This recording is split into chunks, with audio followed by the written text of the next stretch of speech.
Our sixth stitch is one called whipped wheel. This one here. When they're this tiny, they always remind me of those little sugar decorations. We used to get them on cakes when I was a little girl. I can't remember what they're called. So here, these are quite small. You can make them bigger if you want. For example, this one.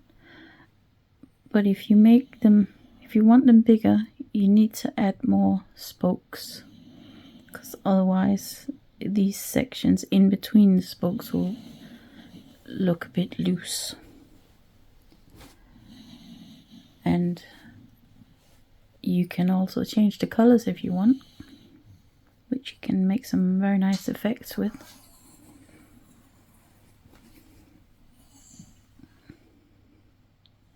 Before we carry on to the stitch, I just wanted to point out here how I have outlined this stitch with, or rather this letter with a running stitch.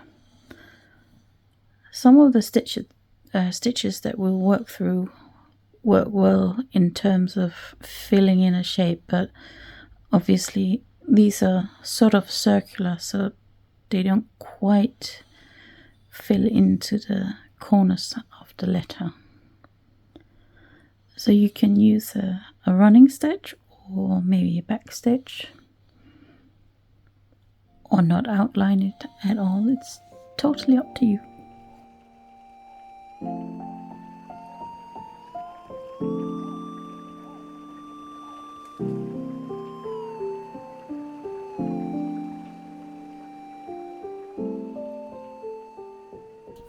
So here I have drawn the spokes for the stitch. If I was making a proper stitch this size, I think I would add more spokes, but I've made it bigger just so you can easily see what's going on. So I'm coming up from the back at the outer point of one of the spokes. You can use 2 strands, 3 strands, 4 strands. The more strands you use, the bulkier the wheel will look, and it will also fill in quicker. You can experiment to see which you prefer. So I've come up at the point of one of the spokes, and I'm going to insert the needle into the middle. And then I'm going to come up another point, insert the needle in the middle again. So I'm going to go all the way around and make the spokes, and that's what we will construct a stitch over.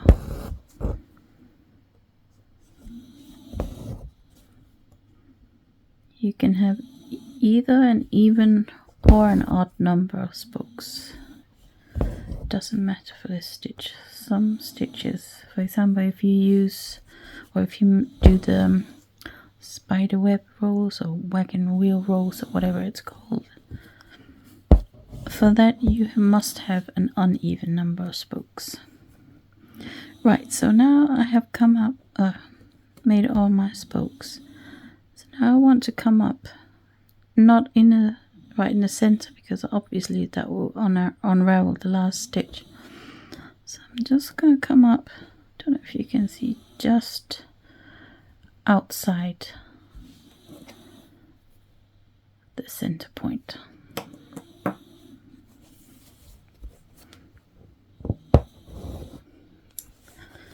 And then I'm going to slide the needle under the first 2 spokes that I come across.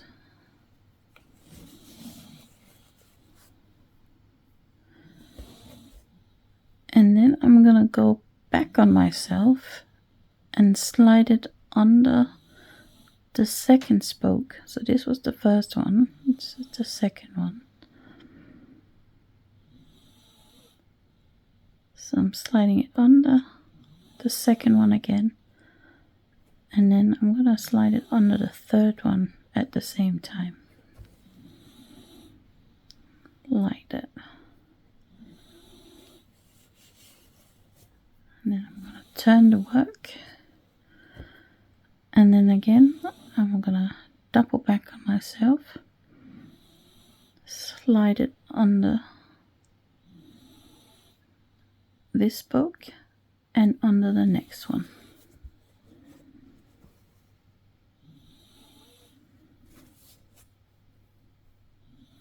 And again, come back, slide under this one and under this one.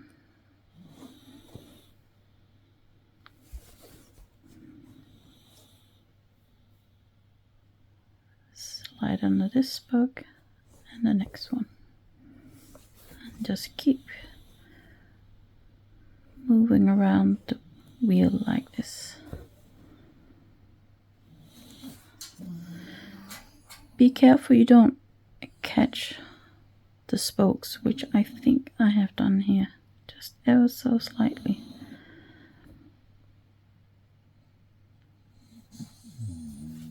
If you do that, and if it's done properly, and I don't mean that in a good way, you'll have to unpick it. But I think I'm okay here. You also want to be careful not to catch the fabric. You're making the stitch solely around the spokes.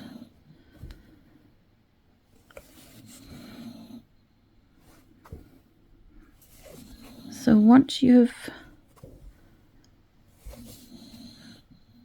gone round the wheel, maybe a couple of times,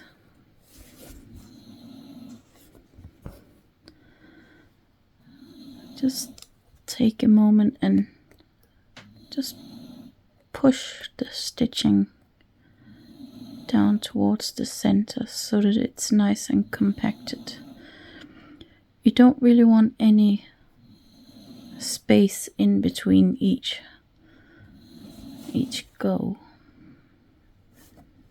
So you just carry on like that, going round and round until you have covered the whole thing. Now if you run out of thread, or if you want to change the color, when you do a pass on the two, then insert the needle underneath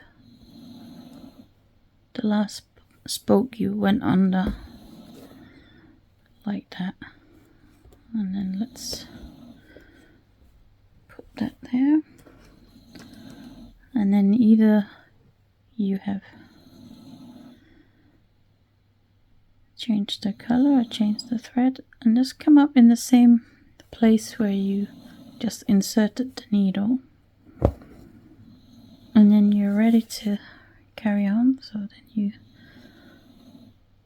come back on yourself, slide it under, and slide it on the next one.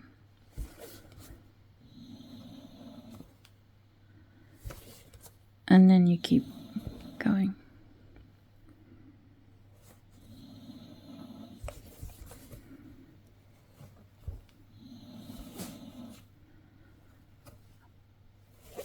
And you carry on until you have come to the end of the spokes.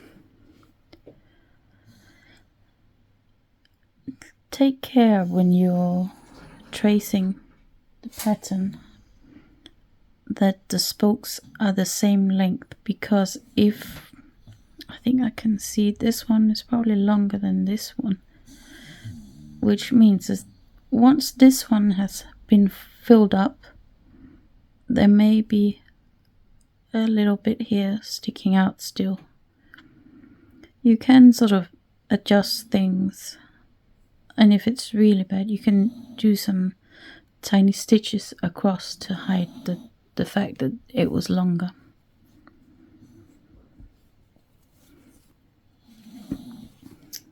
Right, so let's have a look at the sampler.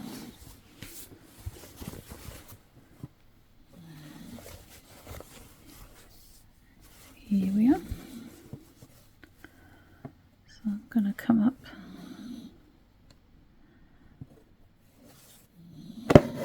at one end of a spoke, insert the needle in the middle.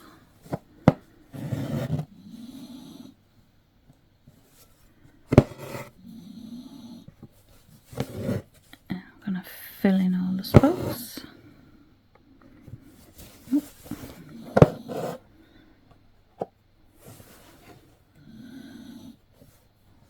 So I'm using 3 strands here.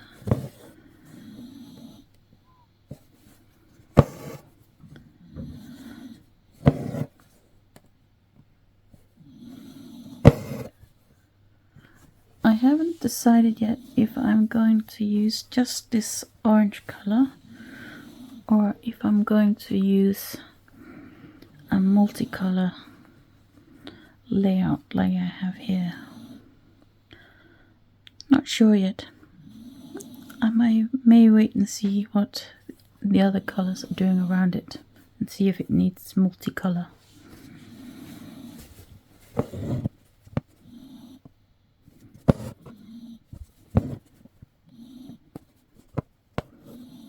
Right, so now I'm ready to start the turns around the wheel.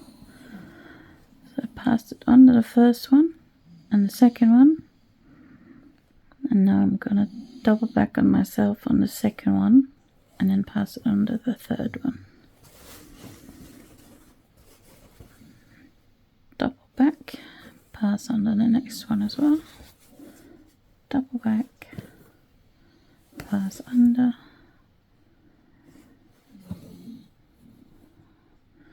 Because these wheels are quite small, they will fill up quite quickly.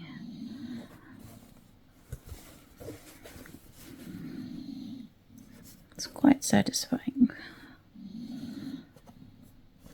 And because there are so few to fill up the F, this letter will work up quite quickly. Some of the other letters will take more time to stitch.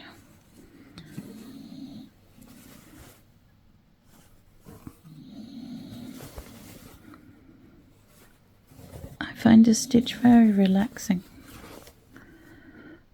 Just keep going round and round.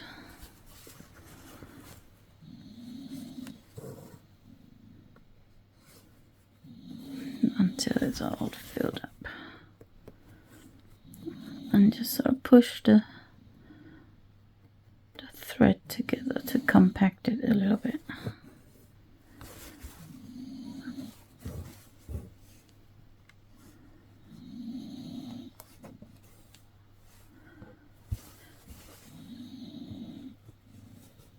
Once you start to have a few of these stitched, you may want to take care when you do the ones next to them that you don't catch them as you're working the next stitches. It's easily done.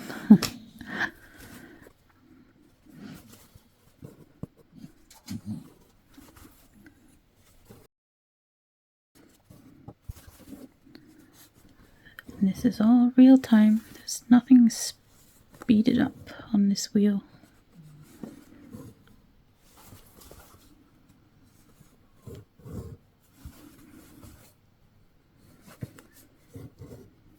And I find it easiest to work it. I just keep turning my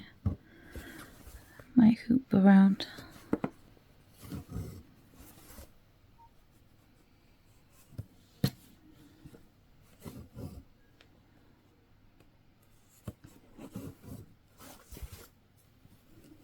Right, let's see. No, I think I can do a little bit more.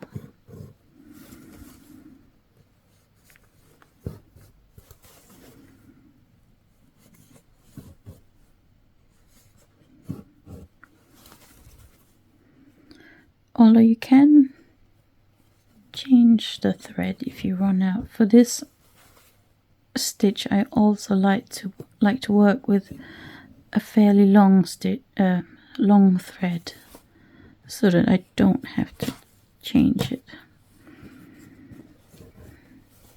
it's up to you what you prefer. Right, I think this is pretty much done.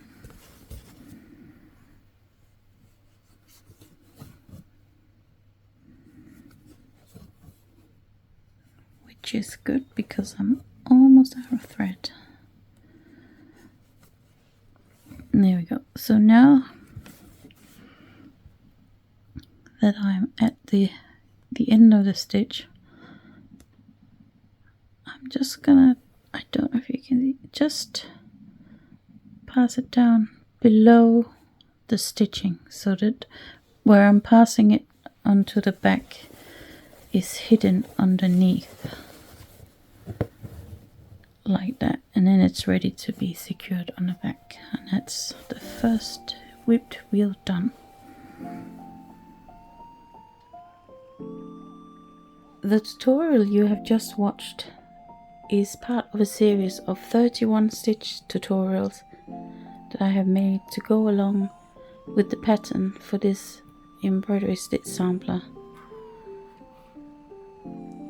I hope you enjoyed the tutorial. If you want to check out the pattern, you can find the link in the description. And whatever you're making, happy stitching.